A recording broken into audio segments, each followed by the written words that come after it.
민주주의를 실시하는 모든 나라에는 보수 진영과 진보 진영이 있습니다. 보수 진영을 일컬어서 우파라고 부르고요. 진보 진영을 일컬어서 좌파라고도 부릅니다. 어떤 가치를 더 중요시 여기느냐, 또 누구를 따르느냐에 따라서 내 편이 되기도 하고 네 편 혹은 다른 편이 되기도 합니다. 예수님께서 오늘 말씀에 보면요, 예수님이 다시 이 땅에 오실 때에도 마치 우리가 사람들을 나눈 것처럼 예수님께서도 사람들을 나누시겠다라고 말씀하세요. 한번 그 말씀을 살펴보도록 하겠습니다. 오늘 말씀인데요, 마태복음 25장 32절과 33절을 다 함께 읽겠습니다. 모든 민족을 그 앞에 모으고 각각 구분하기를 목자가 양과 염소를 구분하는 것 같이 하여 양은 그 오른편에 염소는 왼편에 두리라. 아멘. 자, 지금 보여드리는 그림처럼 양이 어디 있어요? 왼쪽에 있습니까? 오른쪽에 있습니까? 오른편, 그리고 염소는 왼편, 이렇게 나누시겠다는 거예요. 자, 그럼 왜 나눌까요? 그런데 제가 이 말씀을 잘 알기 전에 2003년도 또 2007년도 또 2013년도에 몽골을 방문한 적이 있었어요. 그때 이제 선교 목적으로 몽골을 이제 3번 선교를 다녀왔는데, 그때 이제 몽골 하면 들판, 벌판이 굉장히 유명하지 않습니까? 드넓은 초원들. 근데 그 드넓은 초원에 말도 방목하고요, 소도 방목하고 양과 염소도 방목합니다. 그런데 쭉 보니까 양과 염소를 같이 키우는 거예요. 같이 방목하더라고요. 그래서 그 이유를 물으니까 그 목자가 거기를 키우는 사람들이 대답을 해주는 거예요. 양은 회귀 본능이 있어서 저녁이 되면 집으로 알아서 돌아온대요. 말도 그렇고 소도 그렇습니다. 왜 돌아오느냐?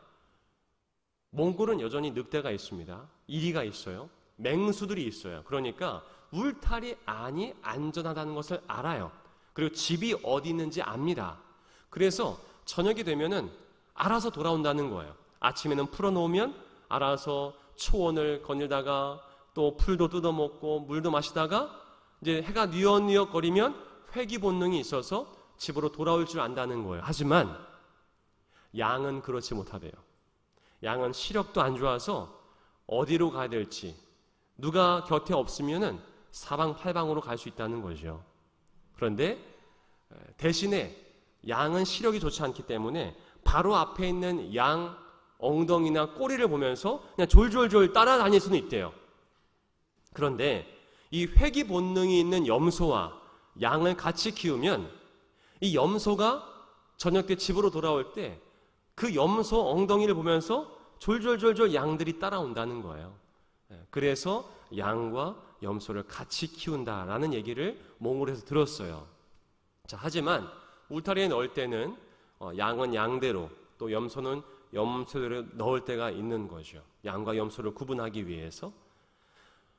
마치 이처럼 예수님께서도 다시 오실 때 양과 염소를 구분하듯이 양 같은 사람들, 염소 같은 사람들을 구분하시겠다는 거예요.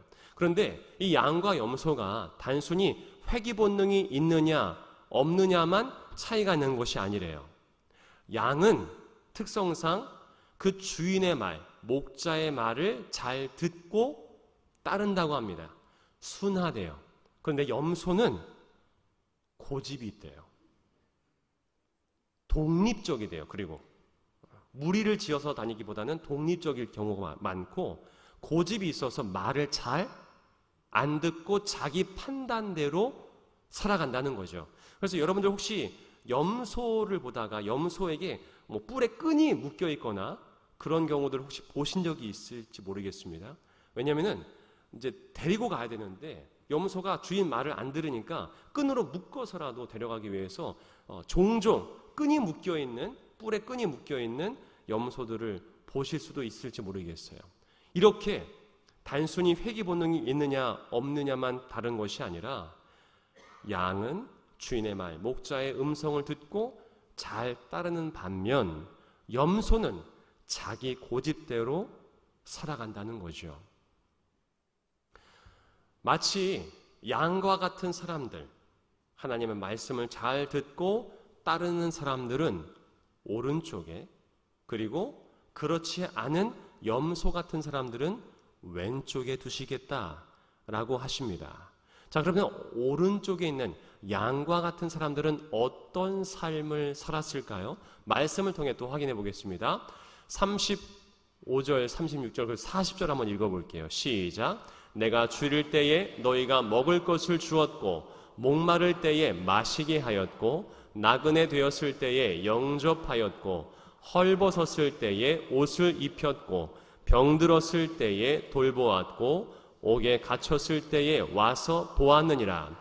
임금이 대답하여 이르시되 내가 진실로 너희에게 이르노니 너희가 여기 내 형제 중에 지극히 작은 자 하나에게 한 것이 곧 내게 한 것이니라 하시고. 아멘. 자, 양 같은 사람들, 오른편에 있는 사람들은 누구냐? 지극히 작은 자 하나, 그 작은 자들을 마치 예수님 섬기듯 돌보고 보살폈던 사람들이에요. 자, 그럼 왼편에 있었던 사람들은 누구인지 또 말씀을 통해 확인해 보겠습니다. 함께 읽겠습니다. 시작. 내가 줄일 때에 너희가 먹을 것을 주지 아니하였고 목마를 때에 마시게 하지 아니하였고 나그네 되었을 때에 영접하지 아니하였고 헐벗었을 때에 옷 입히지 아니하였고 병들었을 때와 옥에 갇혔을 때에 돌보지 아니하였느니라 하시니 이에 임금이 대답하여 이르시되 내가 진실로 너희에게 이르노니 이 지극히 작은 자 하나에게 하지 아니한 것이 곧 내게 하지 아니한 것이니라 하시리니. 아멘. 자, 왼편, 염소 같은 사람들, 왼편에 있는 사람들은 누구냐? 지극히 작은 자, 헐벗은 사람들, 고통당하는 사람들을 외면한 사람들, 그들을 섬기지 않은 사람들이 왼편에 있는 사람들이라는 거예요.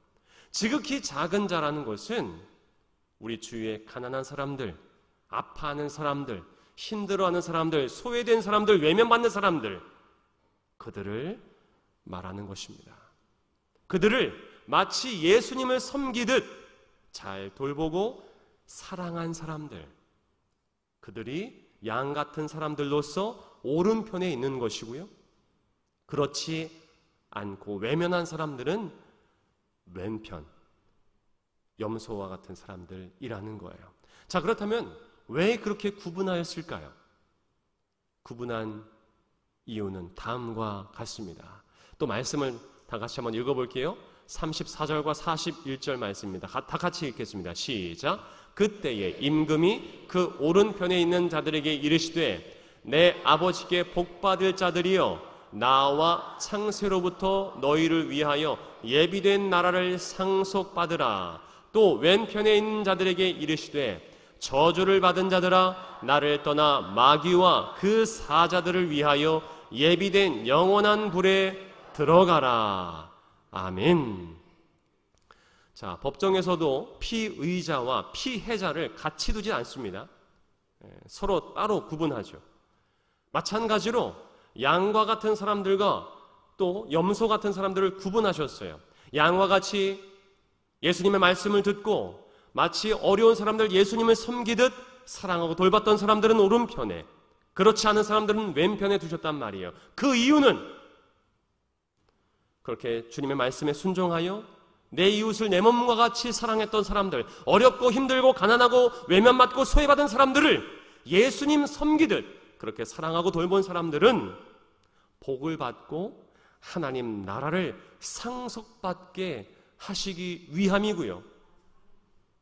그렇지 않은 사람들은 심판 후에 영원한 형벌, 지옥에 가게 하기 위함인 거죠. 그 결과가 다르기 때문에 예수님께서 구분하시겠다. 내가 다시 이 땅에 올 때, 심판자로 이 땅에 다시 오실 때 그렇게 우리를 나누시겠다라고 말씀하시는 거예요. 구약 성경에도 비슷한 맥락의 말씀이 있습니다. 미가서 4장을 보면 구약에서도 심판의 날, 여호와의 날이 이름하여 있어요. 그런데 그 심판의 기준, 그 미가서에서 말하는, 구약에서 말하는 심판의 기준은 무엇이냐? 우상을 섬겼느냐? 여호와 하나님을 섬겼느냐에 있습니다. 세상의 권력과 명예를 유지하기 위해서 우상을 섬겼느냐, 아니면 공의와 정의의 하나님 여호와를 섬겼느냐에 따라 나누시겠다라고 말씀하시는 거죠. 만약 여호와 하나님을 섬겼던 하나님의 백성들에게는 전쟁이 없는 평화를 선물로 주시고요, 그렇지 않은 우상을 섬겼던 사람들에게는 계속된 전쟁을 형벌로 내리시겠다, 또 멸망을 내리시겠다라고 말씀하시는 거예요. 요한계시록에는요, 심판 후의 모습이 나와 있습니다. 특별히 요한계시록 19장에는 심판 후에 천국잔치의 모습이 혼인잔치의 비유로 나타나 있어요. 구원받은 백성들, 신랑 되신 예수님을 맞이하는 신부된 믿음의 사람들의 모습이 혼인잔치의 비유로 나타나 있습니다. 그것이 요한계시록 19장에 나타나 있는데요. 그렇다면 누가 천국에서 신랑 되신 예수님을 맞이하는 신부된 믿음의 백성이 되느냐? 그 기준은 무엇이냐? 그 기준은 옳은 행실이다라고 요한계시록에서는 얘기하고 있습니다. 한번 요한계시록 19장의 말씀을 다 같이 읽어볼게요. 시작. 우리가 즐거워하고 크게 기뻐하며 그에게 영광을 돌리세 어린 양의 혼인 기약이 이르렀고 그의 아내가 자신을 준비하였으므로 그에게 빛나고 깨끗한 세마포 옷을 입도록 허락하셨으니 이 세마포 옷은 성도들의 옳은 행실이로다 하더라. 아멘. 여러분, 우리 모두가 천국잔치에서 주님을 맞이하는 신부 되길 바랍니다. 거룩한 세마포 옷을 입기를 바랍니다. 빛나는 세마포 옷, 그것이 무엇이냐? 옳은 행실이라는 거예요. 우리가 이 땅에 살아가면서 믿음을 지키며 옳은 행실을 이어갔다면 예수님께서 그 우리의 삶의 모습을 기억하셔서 우리를 신부로 맞이해 주시겠다라고 약속해 주시는 거예요. 그 천국잔치에 우리도 초대해 주시겠다 말씀해 주시는 것입니다. 그러나 만약 우리가 지극히 작은 자들을 외면한다면, 우리의 권력을 지키고자 우상을 의지한다면, 옳은 행실이 아닌 그릇된 행실로 여전히 살아간다면 심판의 때에 우리는 우리가 원치 아니하는 그 자리에 서게 될 것입니다. 지지난주죠. 지난주 금요일에 우리 교회 출신인 우리 박정환 선교사님을 초청해서 말씀을 나누었어요. 그때 박정환 선교사님이 선교에 대한 마음을 갖게 된 이유를 물어보니까 이렇게 대답하시는 거예요. 어느 날 이제 집에서 누나가 사놓은 책들을 보는데 그 중에서 알베르트 슈바이처 책 위인전을 보게 됐다는 거예요. 그때 그것을 단숨에 다 읽고서 큰 감흥과 도전을 받았다. 그때 선교에 대한 마음을 갖게 되었다라는 말씀을 해주셨어요. 여러분, 아마 많은 사람들이 알베르트 슈바이처 박사에 대해서 알고 계실 겁니다. 그는 의사였습니다. 그리고 목사였고 신학자였고 음악가였어요. 또 철학가이기도 했습니다. 실제로 그는요, 의학 박사학위도 있고요, 철학 박사학위도 있고 신학 박사학위도 있어요. 흔히 말로 오늘날 엄친아예요. 또 금수저입니다.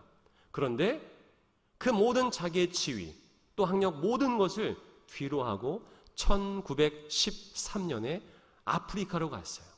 그리고 남은 그 모든 일생을 아프리카의 사람들, 가난하고 힘없는 사람들, 병든 자를 돌보는데 자신의 일생을 다 바칩니다. 병원을 세우고 복음을 전했어요. 예수 그리스도의 사랑을 삶으로 온전히 살아냈습니다. 그래서 당시 많은 세계인들에게 인류애의 본이 되어주기도 했어요. 그래서 그가 교회 안에서 또 믿음 안에서, 그가 루터교 신자입니다. 개신교인이에요. 교회 안에서도 인정받는 것뿐만 아니라 세계에서도 그의 사랑이, 그 공로가 인정받아서 1952년도에 노벨 평화상을 받아요. 그래서 이제 노벨 평화상을 받기 위해서 이제 아프리카에서 다시 이제 프랑스로 오게 됐어요. 이제 유럽으로 다시 오게 됐습니다. 그래서 당시는 비행기가 많이 없으니까 기차를 타고 이제 고향으로 오게 되는 거죠. 그 소식을 기자들이 듣게 되었어요. 기자들이 듣고 이제 그 차를 같이 타게 됩니다. 그래서 알베르트 슈바이처가 당연히 있을 거라고 생각한 특등칸에 간 거예요. 당시에는, 지금도 인도는 뭐 상석이 있고 또 특등석, 1등석, 2등석, 3등석 이렇게 쭉 있다고 하더라고요. 우리나라 KTX도 있죠. 예. 우등칸이 있고 좀 비싸죠. 예, 조용하고, 그리고 일반석이 있는 것처럼 그 당시엔 더 그것이 심했다고 해요. 그래서 당연히 알베르트 슈바이처는 특등칸에 있을 것이다 라고 해서 모든 기자들이 우르르 특등칸에 간 거예요. 근데 딱 보니까 없는 거죠. 그래서 1등 칸으로 갔대요. 거기에도 없는 거예요. 그래서 기자들이 이 차가 아닌가 보다, 이 기차가 아닌가 보다 포기하고 내리려고 했는데 영국 기자가 저 3등 칸에 있는 알베르트 슈바이처를 발견한 거예요. 3등 칸에 있습니다! 라고 해서 모든 기자들이 3등 칸으로 달려가는 거죠. 그러면서 알베르트 슈바이처를 만나서 특등 칸으로 이동할 것을 권면했어요. 왜냐하면 기자들도 이 냄새나는 3등 칸에 있는 것이 싫었던 거죠.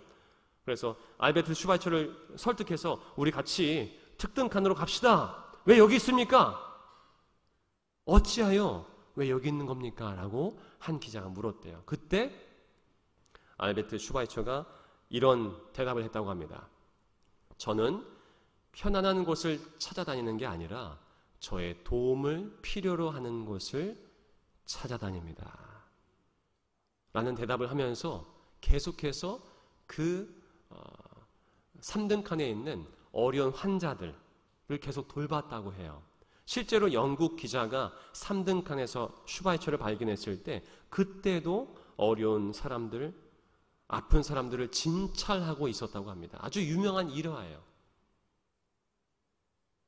자신의 모든 지위, 또 명예, 그 모든 것들을 뒤로 하고 예수님께서 그러하셨듯이 어려운 이웃들, 소외된 이웃들, 가난한 이웃을 찾아 그들을 돌보고 사랑해 준 거죠. 아마 여러분들이 잘 모르시겠지만 또 한 명의 아프리카를 도왔던 선교사님을 소개하고자 합니다. 그의 이름은 헬렌 로즈비어 박사예요. 그 또한 의사였습니다. 영국 출신이고요. 장로교 가정이었어요. 그의 아버지는 무엇이 더 가치 있는 것인가? 그것을 계속 교육시켜줬대요. 이것이 정말 가치 있는 일이니? 너의 선택이 정말 가치 있는 것이니? 라는 것을 계속 어렸을 때부터 아버지가 물었대요. 그래서 가치 있는 삶을 추구하도록 훈련을 받고 가정에서 교육을 받았던 거죠. 그러다가 의대를 졸업하고 또 선교 훈련을 받게 됩니다. 그리고 결단한 것이 무엇이냐? 아프리카에 가서 선교하는 것이 가장 가치 있는 일이겠다라고 결단하고 홀몸으로 미혼인 상태에서 아프리카 콩고를 1950년대에 찾아갑니다. 그런데 안타깝게도 몇 년 이제 그곳에서 교회를 세우고 또 병원을 세우고 의수를 가르치고 또 복음을 전하는데 한 10년 지났을 쯤에 콩고에서 내전이 일어난 거예요. 내전. 폭도들이 발생한 겁니다. 그래서 그때 영국에서는 선교사 철수령을 내린 거예요.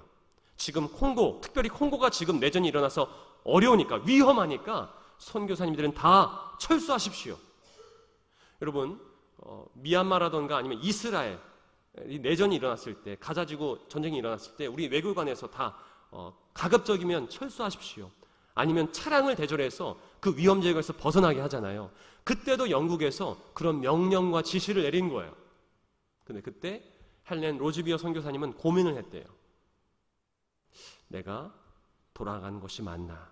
아니면 여전히 아파하고 힘든 영혼들이 있는데 남아있는 것이 맞나? 무엇이 더 가치 있는 일인가? 그래서 어떤 결정을 내렸을까요? 남아요? 아니면 돌아가요? 네, 물어보는 이유가 있겠죠. 남습니다. 그런데 안타깝게도 헬렌 로즈비어 선교사님이 계신 곳에도 폭도들이 몰려든 거예요. 그리고 미혼이었던 헬렌 로즈비어 선교사님을 붙잡아 갑니다. 그리고 끔찍한 일을 저지른 거예요. 5개월 동안. 가까스로 5개월 만에 수많은 외교력에만 동원됐을 것 같아요. 가까스로 폭도들에게서 풀려나요. 그리고 연말에 영국으로 돌아갑니다. 그리고 몸과 마음을 좀 회복시킨 다음에 또 어떤 결정을 내렸느냐? 만약 여러분들이 그렇죠. 그런 곳에서 끔찍한 일을 경험했다고 해보세요. 정말 상상할 수도 없는 끔찍한 일을 당하고 고통을 5개월 동안 당했는데 다시 그 사람들에게 갈 수 있어요, 없어요? 나에게 상처를 준 사람, 나에게 상처를 준 그 사람들이 살고 있는 그 지역으로 갈 수 있어요, 없어요? 못 가요. 그런데 헬렌 로즈비어 선교사님은 다시 콩고로 돌아갑니다. 헬렌 로즈비어 선교사님은 2016년에 주님의 부르심을 받아서 주님의 품에 안겨 계세요. 하지만 그가 생전에 남겨놓은 인터뷰가 있는데 그 인터뷰가 정말 너무 감동적이어서 제가 이곳에서 함께 좀 시청하고자 합니다. 우리 헬렌 로즈비어 선교사님에 대한 영상을 함께 시청하도록 하겠습니다. 헬렌 로즈비어 선교사는 1924년 영국에서 태어났다. 캠브리지 의대 출신이었지만 28살 되는 해 선교사 삶을 살기로 결심하였다. 콩고에 와서 간호학교를 세우고 고아들을 돌보았으며 의료 선교사로서 많은 콩고인들에게 잊을 수 없는 사랑을 베풀었다.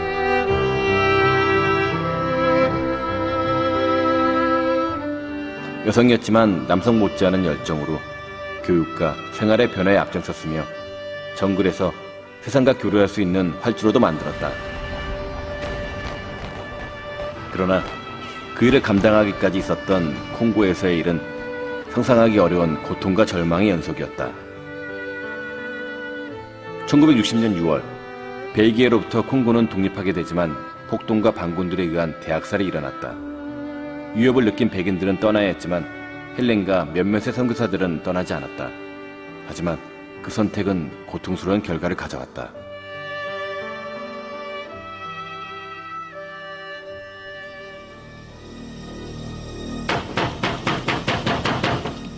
It was awful. There's no good trying to pretend it wasn't. It was an appalling night when, I don't know what time, they'd taken our watches before this, was just sudden hammering on the door. You feel your heart stop, your mouth runs dry, and you somehow have to get there. And when I opened the door, these...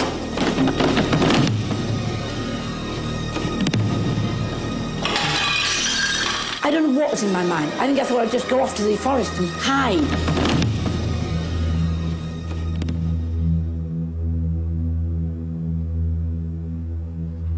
하지만 곧 발각되어 헬렌은 끌려갔다. 그리고 폭행을 당하였다. 성폭행.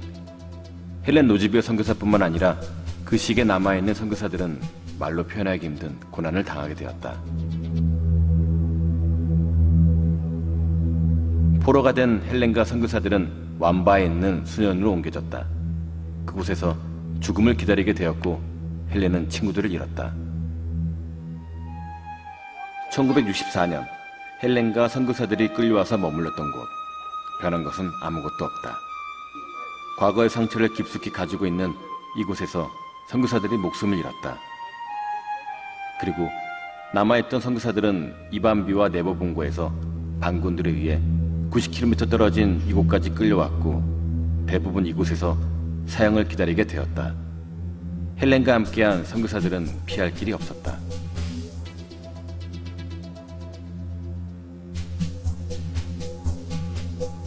빌 맥티지니와 짐 노즈는 처참하게 살해되어 이 강에 버려졌다.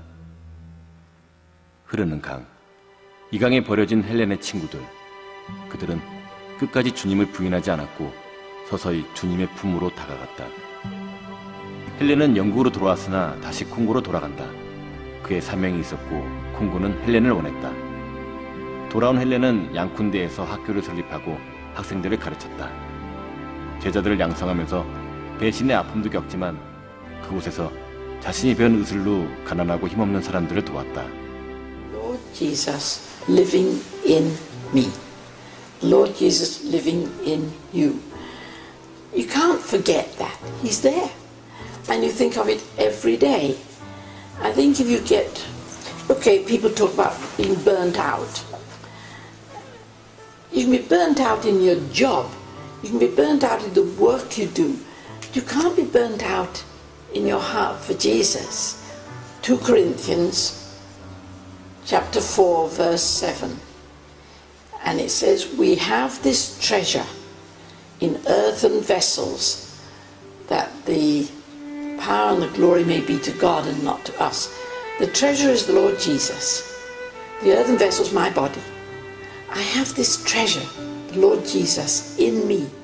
I'd been a Christian about half an hour, and I'd been told that it was a privilege to suffer for Jesus. I think that's been for me, the word privilege has been the great underlining word in my life. And it's such a privilege that He's brought us to Himself. It's such a privilege that Jesus is willing to live in us. And it's a privilege that I'm allowed to serve Him. It's all privilege. Every bit of suffering. And when you can do nothing more. Somebody once said, remember, Jesus is in heaven now praying for you, praying for each one. And if you can do nothing else, you're too tired, you're too sick, you're too frightened, you can just say, Amen, Lord, to your prayer. And that helped me. And when I stood before a firing squad. The soldiers had their guns ready to shoot us. And in my heart, I was just saying, Amen, God, to your prayer. Whatever you're praying for me, I say Amen. So be it. I want your will, Lord. Now, we were not shot, but we could have been. We thought we were going to be. And it's just that it's a steady assurance, whatever happens, however awful. When you've got malaria, when you've got tropical fever, you're too sick to either read or pray or think. You're just burned up with fever. But even in that, you can think, He knows, He's in me, He's burned up with the same fever, and He'll take me through. I know in the rebellion, when we were captive, and one awful night when I was taken alone by these wicked and evil men, but right in the middle of the evil, God said to me, I sensed that God said to me, can you thank me? I thought, no way, I don't thank you for this at all. And yet it made me stop. Can you thank me for trusting you? And I thought, well, I'm always thinking that I trust God, but the thought that God was trusting me. It's a little like I told those parents, God is trusting you with the care of this child. God could have taken me out. He could have prevented that awful night. He could have saved me from it all. But he's saying, can you thank me for trusting you with this experience, even if I never tell you why? And I remember right in the middle of that awful night, I can remember really saying to God, God, I don't really know what you're saying. I don't see how anybody can be helped by this. But if it's some part of the jigsaw and you want me to be in it, thank you. And as soon as I said thank you, I had this terrific sense of the peace of God. It just flowed over me, God's peace. It was thanking God, whatever the awfulness is, whatever the difficulty is. Thank you, God, for trusting me.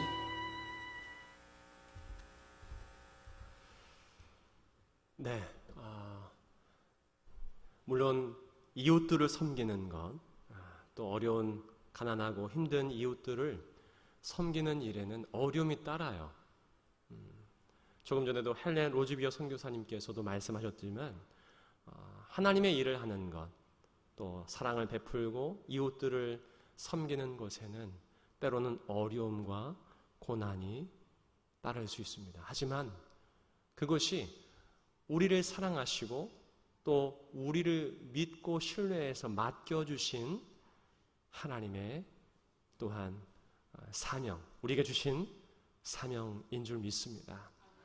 우리가 계속해서 그 믿음을 붙잡고 하나님을 바라봄으로 말미암아 옳은 행실을 이어가고 믿음을 지키며 또 지극히 작은 자들, 특별히 오늘도 있을 우리에게 맡겨주신 그 어린이들, 또 다음 세대들 뿐만 아니라 또 우리 만나 목장의 식구들, 또 이 지역의 어려운 사람들, 또 주님을 모르는 사람들, 또 선교지의 가난한 이웃들, 또 우리 주변에 아파하는 사람들, 그들을 외면하는 것이 아니라 그들을 돌보며 사랑하며 계속해서 하나님을 바라보며 결국에는 우리가 양과 같은 사람들이 오른편에 서 있을 때 우리도 그 오른편에서 하나님이 주시는 복과 그 나라를 상속받기를 주님의 이름으로 축복합니다.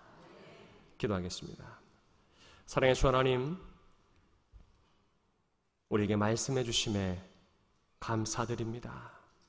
하나님, 여전히 믿음을 지키는 것이 힘든 세상입니다. 하지만 끝까지 주님을 바라보며 여전히 우리를 신뢰하시며 사랑하시는 주님의 은혜에 힘입어 우리에게 맡겨진 사명들을 잘 감당해낼 수 있도록 도와주시옵소서. 그래서 주님 다시 오실 때에 또 심판의 날 우리 모두가 함께 그 오른편에서 주님 주시는 그 복과 하나님 나라를 유업으로 받으며 또 천국 잔치에 다 참여하는 복된 믿음의 사람들 될 수 있도록 도와주시옵소서. 이제는 길과 진리와 생명 되신 우리 주 예수 그리스도의 크신 은혜와 하나님 아버지의 그 놀라우신 사랑하심과 성령님의 위로 감동 교통 역사하심이 오늘도 우리에게 맡겨진 영혼들 또 이웃들을 바라보며 그들을 돌보겠다고 사랑하겠다고 다짐하며 결단하며 다시금 세상으로 나아가는 이곳에 모인 모든 주님의 백성들 머리 위에 이들의 가정과 일터 위에 또 모든 기도 제목 위에 이제부터 영원토록 함께 하시기를 간절히 축원하옵나이다. 아멘.